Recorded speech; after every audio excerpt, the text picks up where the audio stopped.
Demos. We've got a beautiful test kitchen. We've got a great warehouse that's a showcase. Let's start bringing people in 2024. So Nancy's participation today is the first that we're doing this year. Yeah, you're the very first. This year. So, every month, we're putting together a different visitor, whether it's a chef or even one of our own sales team, to cook and present to key customers. So you guys are the first. Hopefully this goes pretty smoothly. We've got one of the best in the business here, so I'm not. Housekeeping is, if you think you're going to learn anything, you're in the wrong room, because I am simply making a peanut butter cookie. Okay, I'm kind of using that peanut butter cookie as a vehicle to help me talk to you, because I'm always more comfortable with food in front of me, doing something with my hands rather than making eye contact. And I think that that's why when I opened my first restaurant with the mozzarella, which was the Osteria, I put in that giant mozzarella bars that I worked behind every single night, so I could pretend that I was busy as customers came up to talk to me.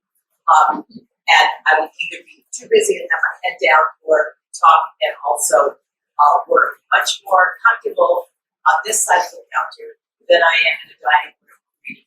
So here I am making you that cookie that actually 2021 it was, not 2020, but 2021, where everybody in the world was making their way through sourdough bread. I think that they were at the time, obviously, there was no more excuses why they couldn't teach themselves.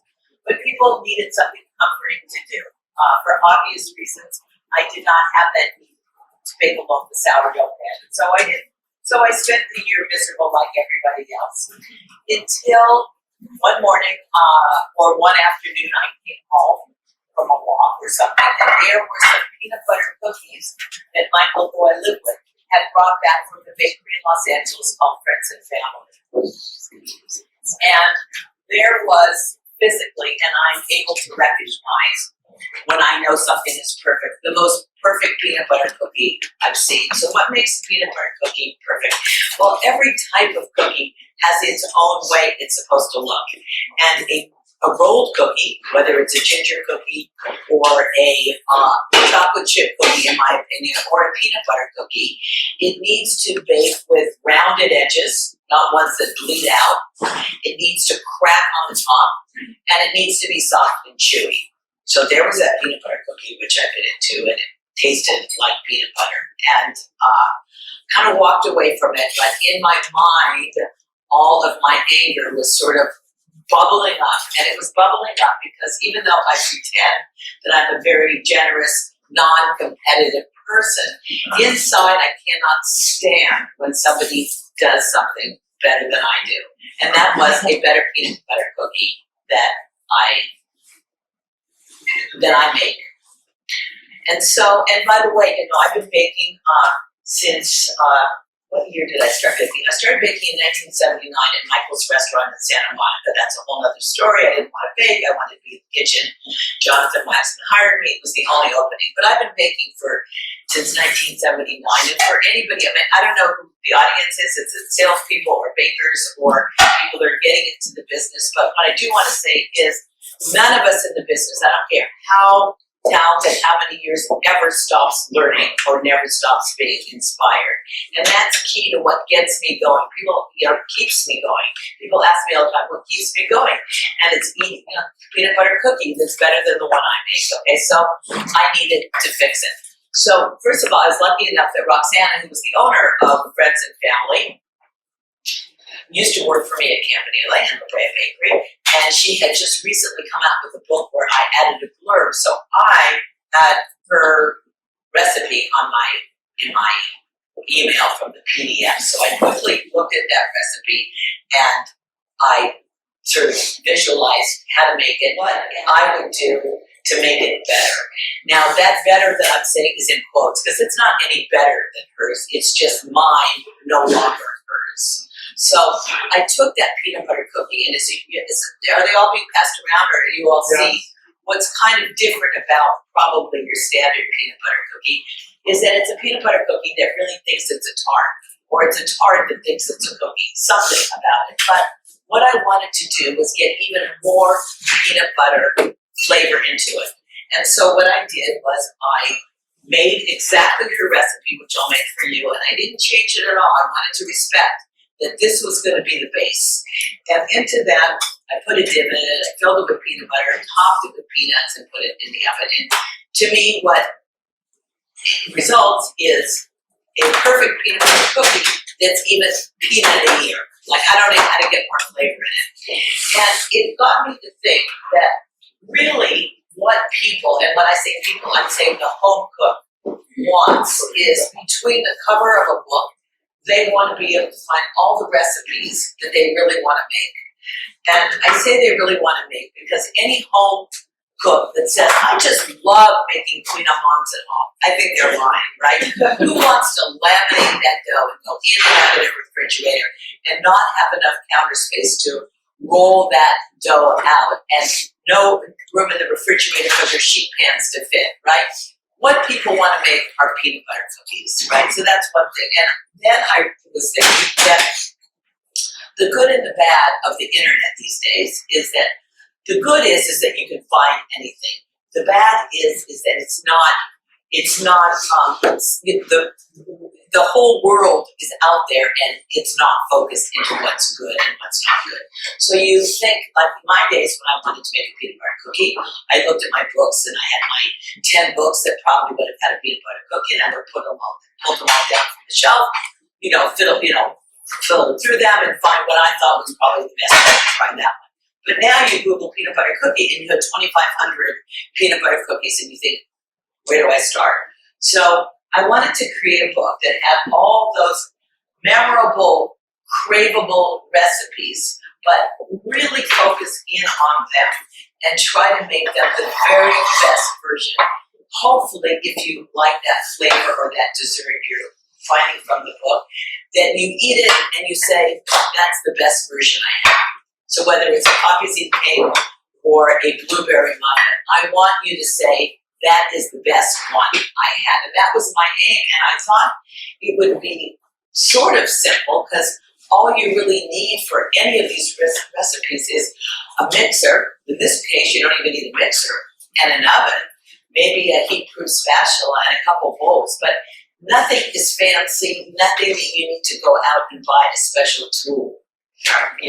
You can make anything and you don't have to be a great baker. And so I thought that I would make things 2, maybe 3 times, and I was so wrong.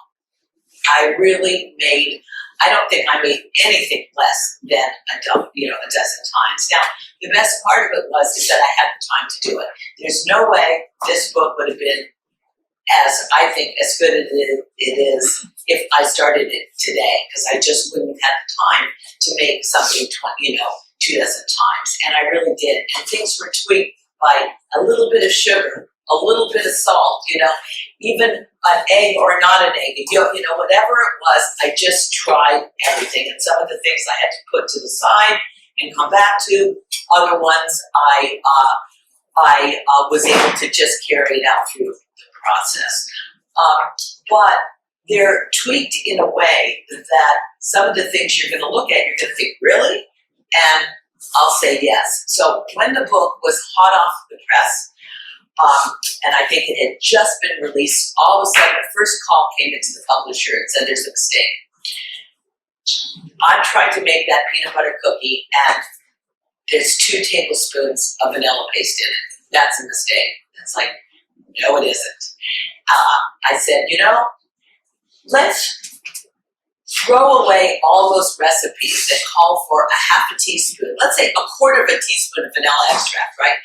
I don't care how good your palate is out there, nobody tastes a quarter teaspoon of vanilla extract in there. And when you're using vanilla paste, half of it sticks to the spoon anyway, right? So I didn't care that I have 2 tablespoons of vanilla paste in my peanut butter cookie because that's what it needs. I took my dry ingredients and I thought, when you sift 1/4 of a teaspoon of baking powder and a 1/2 teaspoon of baking soda into your flour. And then the recipe goes on to say, and mix just till it's combined. How does that 1/4 teaspoon of baking powder and that 1/2 teaspoon of baking soda actually mix with the rest of the ingredients? How can I change that? And I can change that by creaming that in to my butter, right? And so I did, I really thought throughout, even though they're basic ingredients, as I said, I really thought about the processes and the ingredients and the flavor, and I wasn't swayed by what I had. So, I'm going to do that peanut butter cookie for you, and I'm going to add my butter, which I'm going to cream. And by the way, if anybody has any questions as I'm making anything, Catherine's coming home. oh no, I can figure this out. This is sort of, well, you never know. So I'm creaming my unsalted butter. And once it's creamed, I'm going to add my Skippy peanut butter, which I just found out Chef's Warehouse actually sells. So part of my job is going to Smart Final or assigning that task to somebody else to pick up Skippy peanut butter. Who would have known that Chef's Warehouse carries Skippy peanut butter? But for this recipe, I find that really the best peanut butter to use for a peanut butter cookie is Jif, Skippy, one of those generic Laura Scudder's peanut butter. It has the best flavor. In this case, that gourmet peanut butter doesn't really deliver. And I really believe also in dessert making that, well, in food making in general, when there's something that's aggressive like coffee, lemon, peanut butter, chocolate, and many other things, you have to divide the two schools of I like it or I hate it. The sort of like it means that what you're making, if you try to please that person, it's sort of good. So on all those kinds of flavors, I believe that take it to as far as you can take it. So if you like peanut butter cookies, hopefully you ate it and thought, you know what? At least put it into the category of this is one of the best peanut butter cookies. All right, so I'm just creaming my butter to soften it. And then I'm going to add my Skippy peanut butter. That. And, again, this does not depend upon air or anything like that or volume. It just is a matter of mixing. So as long as your ingredients are softened, you don't have to have a mixer. So no excuse not to make it. This actually is a great machine. And then, to my cream, butter, and peanut butter, I'm going to add my 2 sugars, granulated, and dark brown. See, there's nothing different so far in this cookie than what would go in any peanut butter cookie. So it always surprises me, just like I say, well, take it back. It's got a little bodice. Yeah. I say now that, and I don't say that when I started Lorraine Bakery, because when I started Lorraine Bakery, there weren't the bakers to talk to. There weren't the hundreds of sourdough baking books on the available. But now I don't feel like there's an excuse to make a bad. Does it just go down? Oh, I don't have patience. To make a bad loaf of bread anymore. There's too many good examples, and I don't think there's a good excuse not to make a good peanut butter cookie. One with those rounded edges and that scraps on top. All right, so 2 my creamed peanut butter and sugars. I'm now going to add my baking powder, baking soda, and kosher salt. And adding it now really helps to distribute it. Chef, Yes. you don't find any problem with the liquid components hitting your tongue? You know what? I can't hear. Sorry. Hold on.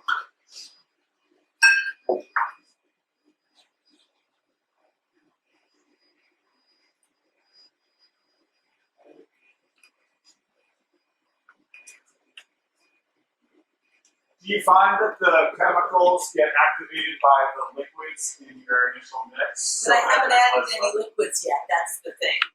So now I'm going to add my eggs and my vanilla. And that's not going to really activate it and fall quickly by my flour. But my creaming is all done. So great question, but that's why.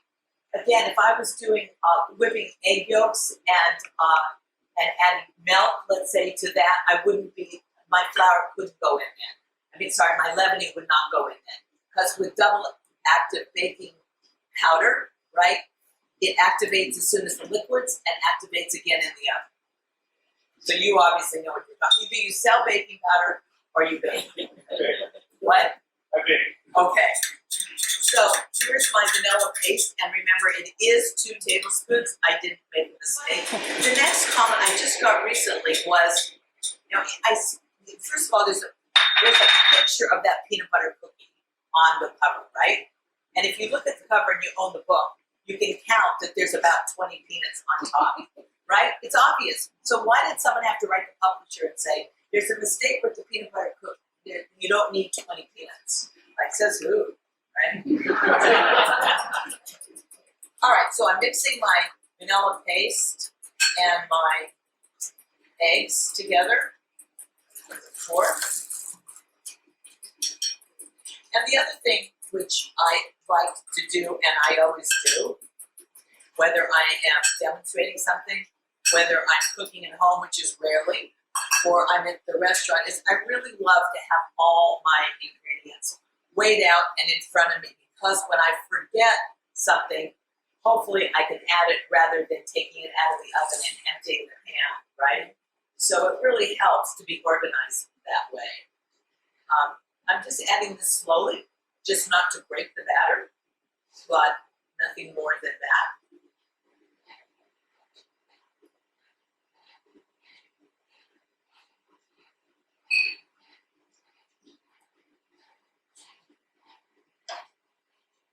I like to use vanilla paste because I really like that vanilla paste contains all of those beautiful flecks. And now,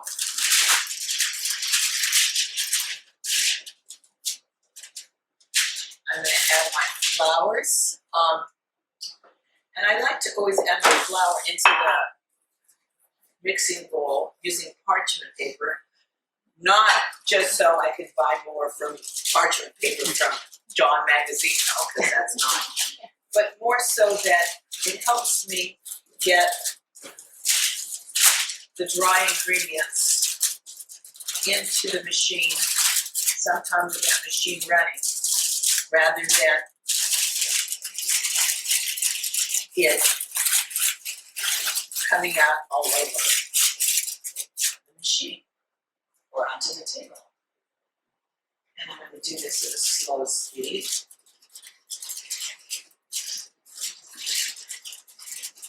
This recipe has sorghum in it, you'll notice. Sorghum is a grain, doesn't have gluten. And the reason why it's in there is only because that was Roxana's recipe, and I wanted to respect that that's her recipe. The name of her book was Mother Grains, and so she has a lot of whole grains in her baking. This is not a gluten-free cookie, obviously, but but she did not have a gluten-free book. It's just that she tried to incorporate a lot of grains into her cooking, or into her baking, I should say. And that's really all you need to do in chilling. I always do the last bit of mixing by hand. And once this is chilled, I'm just gonna roll it into balls. Oh, by the way, before I would have, well, this would need to chill a couple hours, but overnight, just till it's firm. But before I'd be ready to ball it up, I would need to toast my peanuts. So I use Spanish peanuts with the skins, and I didn't realize that they're not easy to find because I don't want them toasted because I want to toast them. And it's not, I just took it for granted because I love them and we buy them. Does this just swell up? What? Oh, yeah. So I do use Spanish peanuts with the skin. These are from what, John, did you leave already? Mazzini. Where are you? Mazzini. Oh, you went all over the place. I mean, moved all over the place. These are Bazzini, but so it's not that easy to find them because I guess it's easy to find In the Korean market. in the, yeah? Oh, there you go. Korean markets. Okay, so we're just gonna, I would just be wrapping this up into plastic wrap and chilling it, but I have some chill. So with these toasted peanuts, I would be tossing them in a little bit of neutral oil, and I would be seasoning them with salt. In this state, they're pretty bland tasting, right? I wouldn't even really want to snack on them. But this toasty, they're delicious. In baking, in cooking, it's super important to think about every single layer and seasoning every single layer, right? An unseasoned layer is a flavorless bite. So with these peanuts that are going on top, even though they're gonna get toasted further in the oven, they're not gonna get toasted enough, or Liz is gonna toss them in sugar.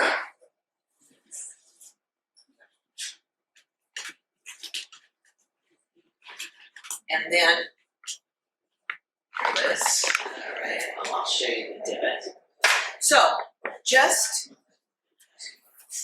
forefinger, create a hole. Where's John Magazino? This was your job. He's got I'm over fat, here. Do you need my fat fingers, yeah. Just create that hole where I'm gonna then just fill it with peanut butter.